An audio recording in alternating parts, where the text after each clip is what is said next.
seen in the South, this would be, as you know, a normal Monday for us in Pittsburgh. In fact, yes, it was a normal Monday morning. It snowed a little bit here.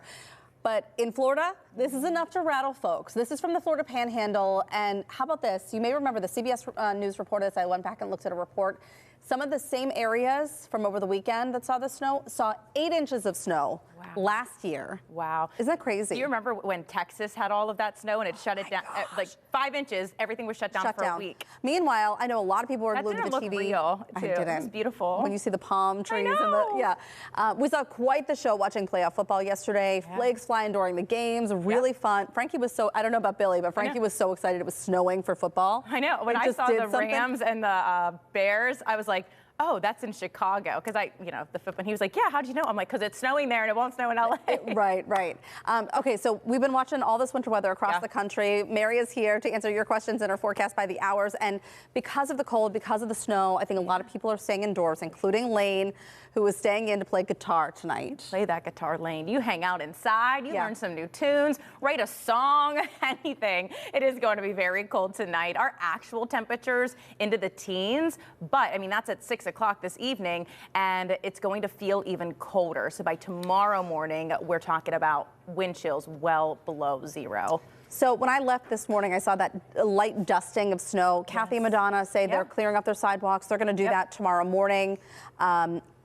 I'm just so curious if there's anything left, if it's going to freeze, because we know it's going to be really cold. Yeah, I feel like, too, just with any of those little kind of bursts that we see, you are going to be dealing with some icy conditions. So if you look at a graphic right now, it's going to be icy. So still a little snow out there, but it's whenever that snow just kind of gets cleared because the salt, and then it melts, and then it's just going to keep staying icy and refreezing. Well, and we know that some of the salt only works at certain degrees, so then you're going to get into that dangerous territory where it's not even working. So salt the sidewalks. I just bought my salt yesterday. I needed more. You'll still have those little patches everywhere, especially those parking lots and any untreated surfaces. So just bundle up when you're going to be outside salting those sidewalks. Sherry is staying inside as well. She's heeding your advice to crochet Tuesday night. Ooh, I wonder what you're going to make. I want to know too. I know. Well, that sounds warm and cozy. So stay inside, because our high temperatures are only in the teens. There will be sunshine. So if you sit by a window and you're crocheting, you'll see the sun. It'll look nice. It'll look deceiving. But even that, though that's our actual temperature, it's going to feel into the single digits and below 0 all day long. Okay, so that's Tuesday. We got Tuesday covered. It's cold.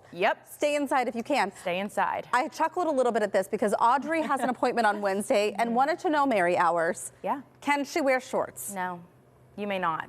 You may not. Here's what you should wear. Here's what you should wear. You should wear a coat, a turtleneck, some winter boots, a hat, and gloves. I mean, literally, 37, it looks fantastic. Like our temperature, upper 30s compared to the teens, but that is still pretty cold. I mean, you still need the layers. I think if you were asking about today, I would say like 2 coats, 2 turtlenecks if you're going to be out walking around. It's going to be so cold the next couple of days, but then after midweek, we have another big dip in temperatures. I saw that. I saw that this morning. I said, Ron, I thought that it was just a couple of days. No, it's going to dip. We're going to come up just a little bit, just enough to tease you. And then go boop, right back down. Well, that's a lot of fun. Yeah. All right, Mary, Mikey, I hope you're very informed now. We're going to take it over to you, who's talking about a whole nother type of cold. Shorts? No way. No way, Audrey. Well, it is feeling like the Arctic outside, so no shorts. So meteorologist Ray Petlin is diving into how the Arctic got its name and how constellations and even bears play a role in it all.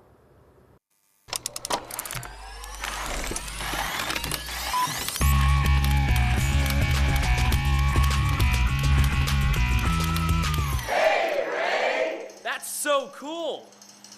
Many names have meanings, like my name, for instance, Raymond. It means lover of pierogi.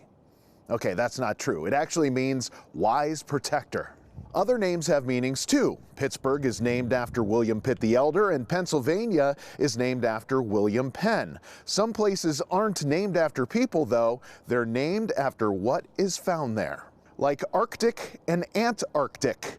Arctic obviously means something, and ant or anti means lack of. So what is it that the Arctic and Antarctic are named for?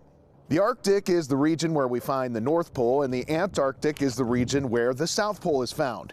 These areas have many similarities, but they also have many differences, and both have names that have to deal with bears. According to the University of Iowa's Bible and Archaeology Department, the name of the Arctic comes from Arcticos, meaning related to or near the bear.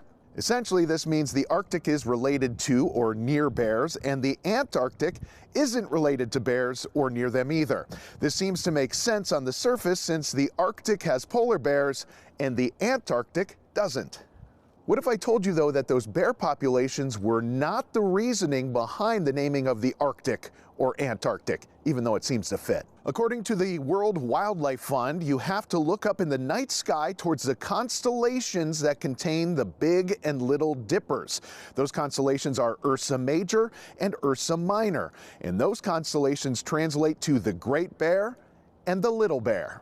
Ursa Major and Ursa Minor are visible in the North Arctic areas, but not visible in the southern Antarctic areas. The Big Bear and the Little Bear are what are called circumpolar constellations. According to NASA, these are constellations that surround the celestial poles without ever falling below the horizon. This means that these star bears are in the north, but not in the south, meaning one is Arctic and the other Antarctic. There are constellations in the southern hemisphere that you can't see in the north. Those would include the Peacock and the Toucan, but if you ask me, the bears, no bears, seems to make better sense. Reporting from home, I'm meteorologist Ray Petlin. I love that we're sharing the Hey Ray. I learned so much by watching these. I was thinking. And don't you feel like it's, I know these air mostly on the weekends, but it's like that educational nature. I feel like I'm watching like a Bill Nye the Science Guy a little bit.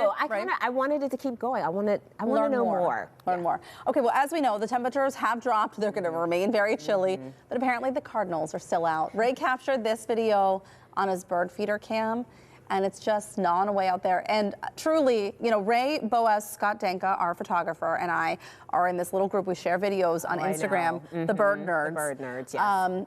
But I do think that Ray has become the bird whisperer.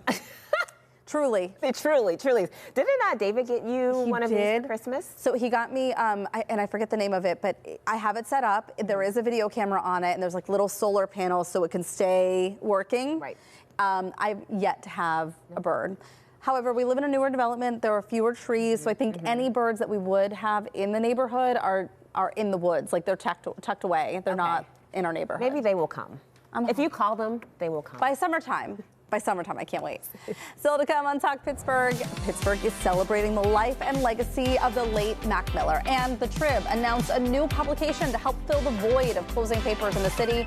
Those details are ahead. And we're talking weddings. An expert is sharing the must-haves, the surprises, and the flowers you might want to avoid on your big day. And Pittsburgh has no shortage of mascots, and this time, they're going green. Boaz is introducing us to a duo that's passionate about keeping Pittsburgh clean. That's next.